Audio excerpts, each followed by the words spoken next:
Hollywood is just spineless, en masse.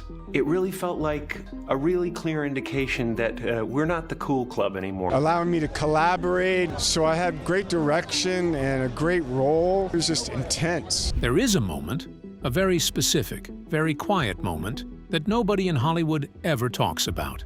Not on the red carpet, not in the press junkets, not in the carefully crafted interviews where everyone says exactly enough to fill 3 minutes and reveals absolutely nothing. It is the moment when someone decides to stop playing by the rules. Jim Carrey had that moment, and when he didn't just bend the rules. He stood up in front of an industry that had made him one of the wealthiest, most recognizable men on the planet, pointed directly at the machine, and called it exactly what he believed it to be: hollow, cowardly, and rotten at the core. And then something happened that nobody saw coming. Keanu Reeves, the quietest, most respected, most universally beloved figure in modern Hollywood, reportedly stepped into the middle of that story. Not with a press release, not with a carefully worded social media post, but with a message sent directly into the heart of the machine.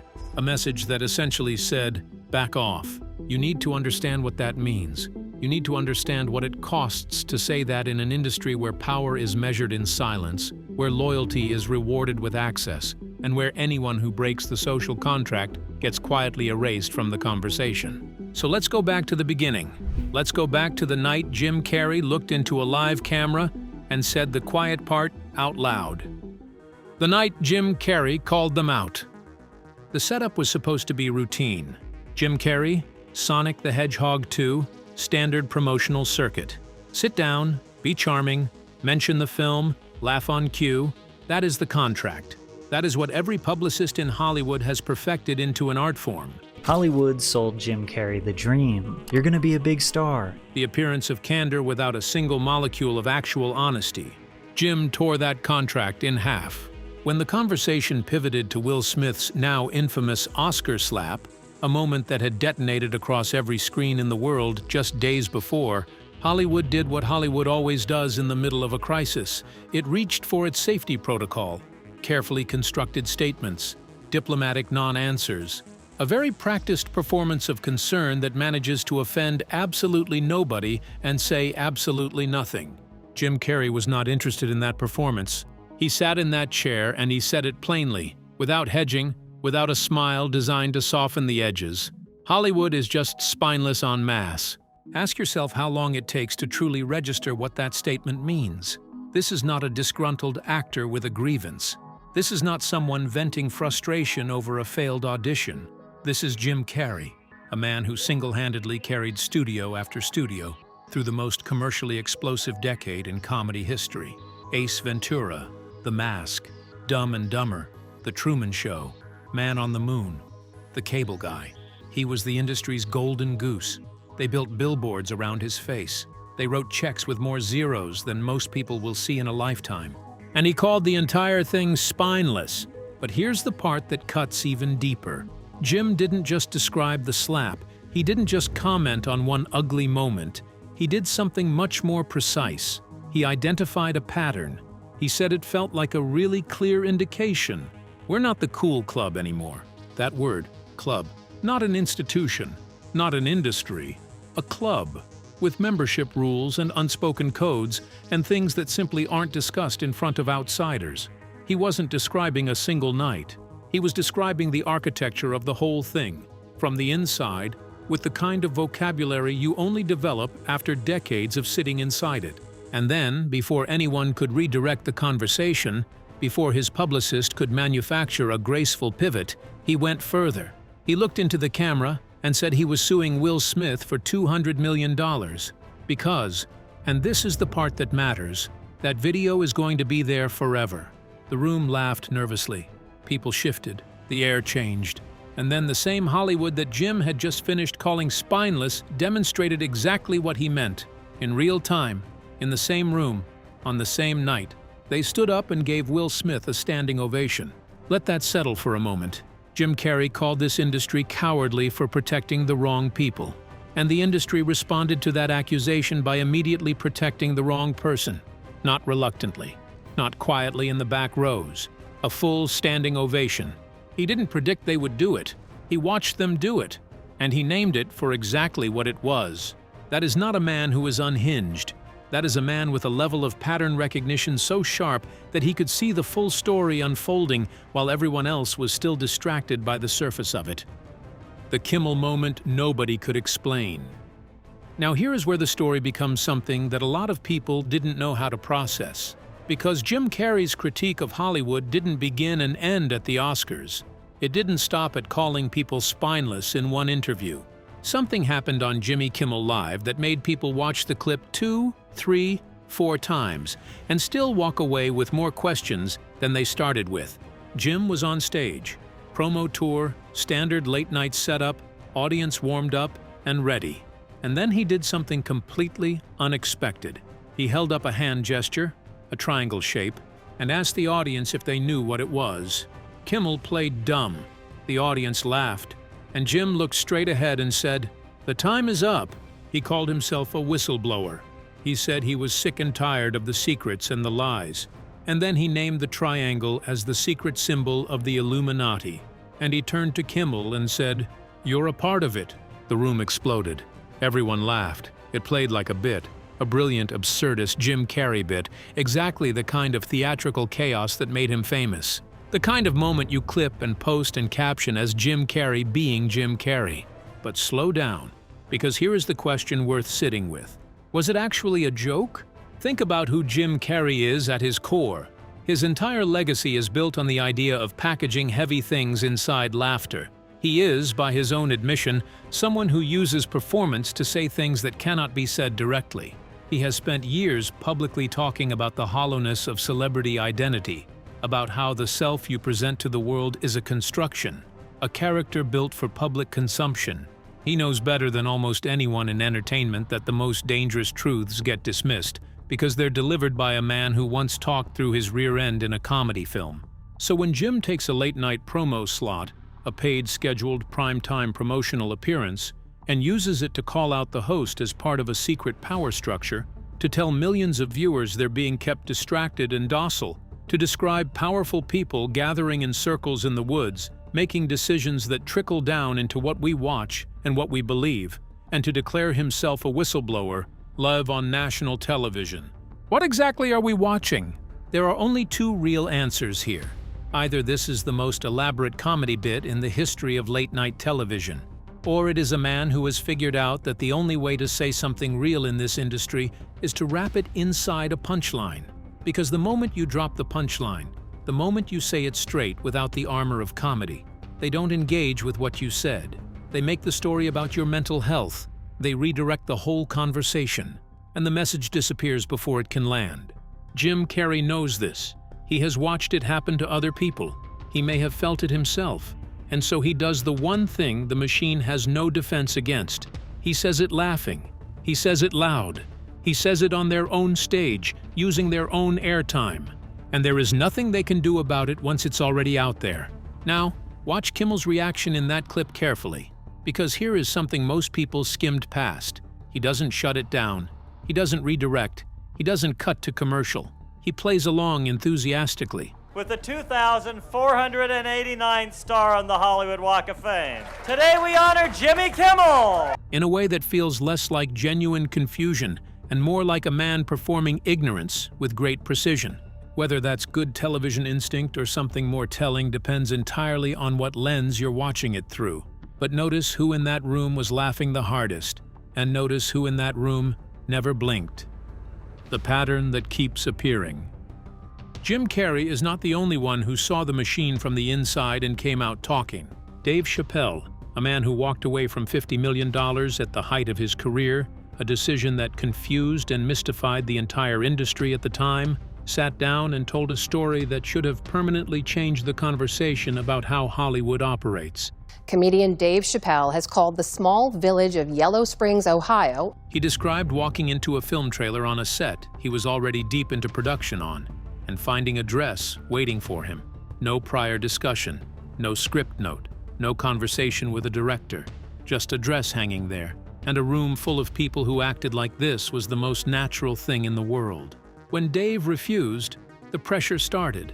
Writers, directors, producers, one by one, coming in with a different angle, each one calculated to find the crack in his resistance. It would be hilarious. All the greats have done it. Think about how much this scene costs if we have to reshoot it. The clock is ticking. The budget is bleeding. Dave held firm, and the moment he made it absolutely clear he wasn't wearing the dress, a brand new scene appeared in 10 minutes. Just like that. And Dave Chappelle asked himself the question that changed the way he saw everything. How do you write a whole new scene in 10 minutes if the original scene was organic? How do you have a ready replacement if the first request was spontaneous? You can't. Unless it was never spontaneous. Unless the humiliation was preloaded, already written, already waiting, already sitting in a folder before he ever stepped foot in that trailer. The whole setup, the pressure, the procession of authority figures cycling through that room. It wasn't about the scene. It was a test, a mechanism designed to answer a very specific question. Can Dave Chappelle be made to say yes to something that makes him deeply uncomfortable, under pressure, in a room where everyone is telling him it's normal? When he said no, they moved immediately to Plan B, because the machine always has a Plan B. Then there's Cat Williams. He adds the final layer to this picture. He says flat out that nothing in this business is accidental. He talks about how the same faces appear at every award show, on every magazine cover, and how they receive protection every single time a scandal erupts around them. He draws a direct line between certain artist deaths and money. He names the math of it openly, how eliminating a $20 million liability can unlock $60 million in future earnings from catalog rights and intellectual property. And suddenly, the machine doesn't need to negotiate anymore. Suddenly there's only a grieving family to manage once a year while the royalty checks keep climbing. Look at what happened after Michael Jackson died. The catalog he fought Sony for years to control exploded in value overnight. Look at Prince, who wrote the word slave on his own face, who walked away from his own name rather than surrender his masters, and who died while those masters reverted to full industry control. Look at Whitney Houston, whose voice became an endless commercial product the moment she was no longer alive to say no to anything. She did backup singing that you could just see that she was a beautiful young girl, but then she stepped out. Cat Williams isn't calling this proof of a conspiracy. He's calling it a business model. And the difference between those two things is narrower than most people are comfortable acknowledging. What connects Chappelle, Williams, and Carrey, what ties all three of these men together, is that they each reached a specific point in their careers where they stopped calculating the cost of honesty. They each looked at what they had built and decided that the machine's approval was no longer worth what the machine was asking them to pay for it. And the industry hoped that watching these men absorb the consequences would serve as a warning to everyone watching. Instead, it amplified the conversation. Because when powerful, credible, successful men start describing the same room from different angles, from different decades, from different corners of the industry, people start believing the room is real. The social contract and Mel Gibson's warning. And then there's Mel Gibson. What he describes is the contract underneath everything, the agreement that nobody signs but everybody knows. He calls it the social contract. And when he breaks it down, it's almost elegant in its simplicity. You will get betrayed in this industry. You will watch people you helped climb over you. You will feel the knife between your shoulder blades. And, this is the critical part, you are not allowed to be angry about it. Not just socially discouraged, not just frowned upon, not allowed. The moment you express real, justified anger about the betrayal, you become the problem. You become the difficult one. Sunday night, the Academy has launched a formal review into Smith's actions on stage, and Will has since issued a statement. The unstable one. The one whose bitterness is suddenly the story, instead of the betrayal that caused it. And that is the genius of how the machine protects itself. It doesn't need to silence you directly. It doesn't need to send someone to your door. It just needs to ensure that any expression of justified anger automatically becomes a PR liability for the person feeling it. So you learn to smile. You learn to laugh it off. You learn to sit next to the person who just buried a knife in your back and make small talk at industry events, because that's what professionals do. Mel Gibson is not exactly a man the industry protects. He has been through the machine himself. He has been dismantled by it and partially rebuilt. So when he describes this social contract, he is not describing a theory he read about somewhere. He is describing something he learned the way you only truly learn things. At a cost you still feel. Now line them all up. Jim Carrey saying the club is spineless. Dave Chappelle exposing preloaded humiliation. Cat Williams saying the deaths aren't accidental. Mel Gibson describing the mandatory silence. These are not 4 separate stories. They are 4 men describing 4 different corners of the same room. The same room that most people in that industry pretend doesn't exist. The same room that a very specific, very small number of people have walked out of and started talking about. What is that room? And more importantly, who is guarding the door? The name that keeps appearing. There is a name that circles this entire conversation, a name that appears in the periphery of too many stories to be dismissed as coincidence, a name that represents, more than almost any other in entertainment history, the concept of untouchability. Oprah Winfrey. Let's be precise here, because this matters. Oprah Winfrey built something genuinely extraordinary. She came from nothing. She created a media empire through intelligence, charisma, discipline, and relentless work. She is a cultural phenomenon who fundamentally changed the landscape of television, publishing, and philanthropy. That is all real. That legacy is not in question. And it is also real that the questions around her never fully went away. There's the South African school, the Oprah Winfrey Leadership Academy for Girls, of 2011 for the Oprah Winfrey Leadership Academy for Girls, which was investigated multiple times after allegations surfaced regarding mistreatment of students. Oprah issued apologies. Investigations were conducted. But ask yourself this: how does that story stay contained? How does the person whose name is literally on the building walk away with her moral authority, not just intact, but somehow elevated? In what other context does someone's school face serious allegations and the public response is effectively, well, that's unfortunate, but she still seems trustworthy? There's the proximity to Harvey Weinstein, the photographs, the decades of professional and social connection. When Weinstein's crimes finally broke through the media surface, after years of being actively suppressed by the most powerful legal and PR machinery in the industry, the conversation quickly circulated about who had known, who had suspected, and who had looked the other way while it continued. Oprah's name came up, not as an accused party, but as someone whose closeness to Weinstein raised genuine questions about what she may have known and when she knew it.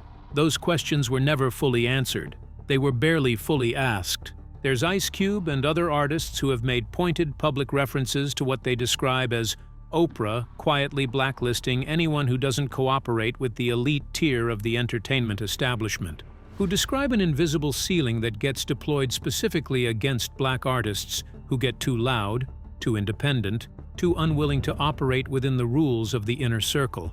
These are not fringe voices. These are people with careers, with credibility, with absolutely nothing obvious to gain from making these accusations. And then there's the network, OWN, which spells own forward, and NWO backward. Is that meaningful in isolation? Probably not. But in the full context of this conversation, in the context of what Jim Carrey was pointing at with that triangle gesture on Kimmel's stage, it is the kind of detail that makes people ask harder questions. None of this, not a single piece of it, constitutes proof that Oprah Winfrey is a villain. That is not what is being said here. What is being said is something more specific and more unsettling. The protection this industry extends to certain names is extraordinary, and the same industry that presents itself as a place of accountability, that holds award shows celebrating art and social justice and human dignity, extends that protection so completely, so consistently, that genuine questions get buried under an avalanche of positive press and carefully managed cultural goodwill. The machine decides who is protected, and then the protection becomes the proof of innocence in the public mind. Because surely, if there was something real there, we would have heard about it by now. Jim Carrey understood this when he called Hollywood spineless and pointed at the standing ovations and the protected names. He was drawing a map. He just didn't label every street. The last clean star. Before we get to what Keanu Reeves reportedly did You need to understand who Keanu Reeves actually is, because what he represents in this industry is almost as important as what he reportedly said. He is, by every account, from every person who has ever worked with him at any level, the anomaly. Television show called Hanging In, and I got to play a tough guy, and my line was, "Hey lady, where's the The exception. The one A-list star that nobody has a bad word about. Not former co-stars, not crew members, not stunt teams who spend months on set with him, not production assistants, not industry insiders with axes to grind. Nobody. He gives away millions to stunt workers and set builders, quietly, without press releases, without branded charity campaigns. He takes pay cuts so the people constructing the world around his performance can be compensated better. He rides public transit alone. He doesn't travel with an entourage. He has been photographed sitting on the floor of a subway car because there weren't enough seats. He has been caught on camera helping strangers with their luggage in airports with nobody filming him on purpose. The internet has essentially turned him into a secular saint, and in an industry where that kind of pure, sustained reputation would normally attract exactly the type of powerful attention that demands something in return, Keanu has somehow maintained it for 30 years without being absorbed by the machine. Think about that for a moment, because the machine always finds a way to fold people in. It offers you the parties, the access, the invitations to the exclusive rooms where the real decisions get made and the real alliances get formed. And eventually, most people accept, because the alternative, staying outside that circle, maintaining your distance, comes with a cost. Roles start going to other people, projects mysteriously stall, industry relationships cool without explanation. Phones stop ringing in ways that can never be directly attributed to anything you said or did. Keanu reportedly paid that cost. Stories have circulated about periods when he was deliberately overlooked, when franchises he could have anchored went to other names, when the industry's power center seemed to quietly route around him, not because he couldn't deliver. The Matrix alone answers that question permanently, but because he reportedly refused to compromise in the specific ways the inner circle demands. He didn't attach himself to the right social networks. He stayed grounded. He kept his distance from the gatherings where too much gets asked in exchange for too much being given. Jim Carrey called him one of the nicest, coolest people on the planet, said nobody ever has a bad word about him, and then said Keanu might be what we should all aspire to be. Sit with that for a moment.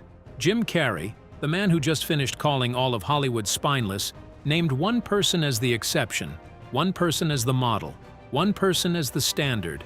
In a town that eats its own on a schedule and rewards compliance with access, Keanu Reeves is the man that even the machine's harshest critics point to and say, him, that one. That is what it should look like. The warning that changed everything. Now here is where the story shifts into territory the industry did not see coming.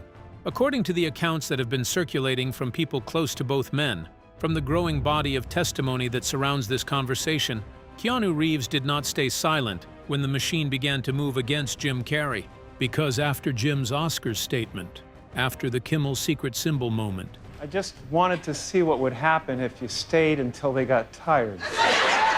after the interviews where Jim warned parents to keep their children away from Hollywood, after the pattern became too clear and too consistent to be dismissed as eccentricity, the industry began doing what it always does to people who break the social contract: the quiet freeze-out, the coordinated cooling of professional relationships that happens without a single meeting or a single memo, but somehow lands on everyone's desk at the same time. The subtle withdrawal of opportunities that nobody ever officially announces. The way certain doors in certain rooms stop opening for certain people and nobody is ever able to trace it back to a specific decision by a specific person. There were reportedly efforts to sideline Jim, to make clear to him that his career trajectory was now subject to revision, that the machine has a memory, a long reach, and that the people he had called out had friends in every room that mattered.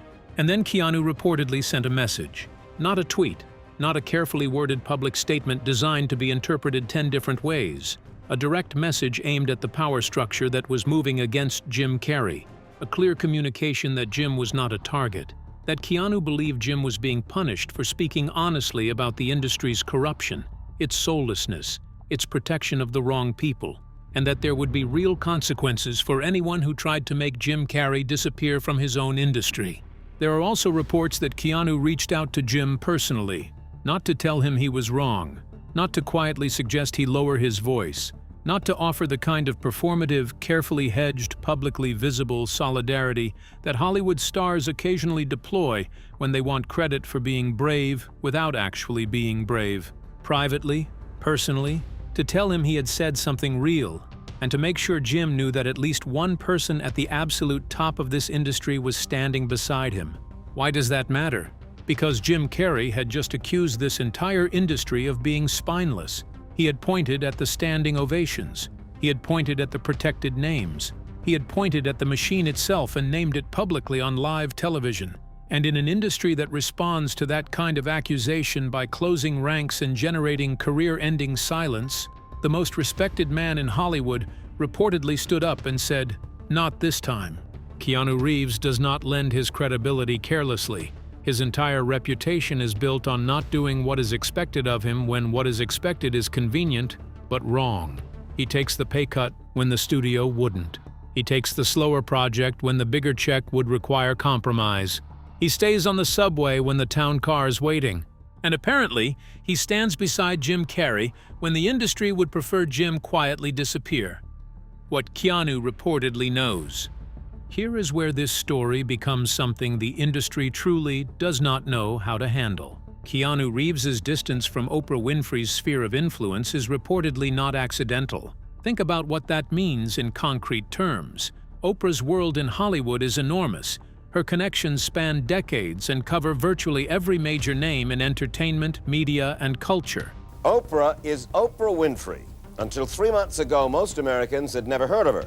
To maintain a successful career in that industry, to operate at the absolute highest level for 30 years, while deliberately maintaining distance from someone with that level of gravitational pull, requires more than instinct. It requires intention. It requires a decision made at some point and then maintained, consistently, even when the professional and social cost of that distance was real. And the question that circles this entire story is simple and unanswerable in a single sentence. What does Keanu know that made that decision easy? He has been in the rooms. He has been invited to the gatherings. He has been present at the events where the real social architecture of Hollywood gets built and reinforced, where the alliances that determine who works and who doesn't get quietly formed and quietly broken. He is not naive. He is not uninformed. He has navigated this industry at the highest level for 3 decades.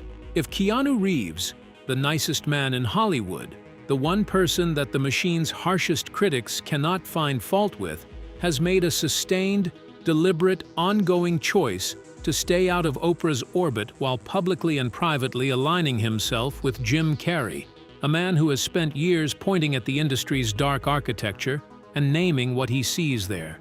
What exactly is the shape of what he knows? Jim says the club is spineless. He says the same faces get protected at every scandal while others get destroyed. He throws a triangle up on Kimmel's stage and names it in front of millions of viewers and calls himself a whistleblower in the middle of a promo tour. He tells parents to keep their kids away from Hollywood. He says the machine manages what you see and what you believe and who you trust. And Keanu Reeves, who has been inside that machine, looks at all of it and says, "I'm with him," not just privately, reportedly actively, in a way that sent a message to the power structure that this particular target was going to cost more than it was worth. Jim Carrey said it himself on Kimmel's stage, in front of millions of viewers, wrapped inside a joke because that was the only way it could survive being said at all. The time is up. People are hip to this kind of stuff now. The machine can still shape narratives. It can still manage press cycles. It can still protect the names it has decided to protect, but it cannot erase the footage. It cannot unring the bell. It cannot take back what has already been seen and heard and clipped and shared and watched on repeat by an audience that is no longer passive. And when the nicest man in Hollywood reportedly agrees with the loudest man in Hollywood, not with a press release, not with a publicist-approved statement, but with a private message sent directly into the heart of the machine that said back off, then maybe Jim Carrey was right about more than just the standing ovation. Maybe the time really is up. Drop your thoughts in the comments. Tell me what you think is actually going on here. Tell me if you think these two men are pointing at something real. Tell me if you've noticed the same pattern from different angles. And if you're watching this and seeing this conversation for the first time, do not just scroll past it, because the people this story is about would very much prefer that you did.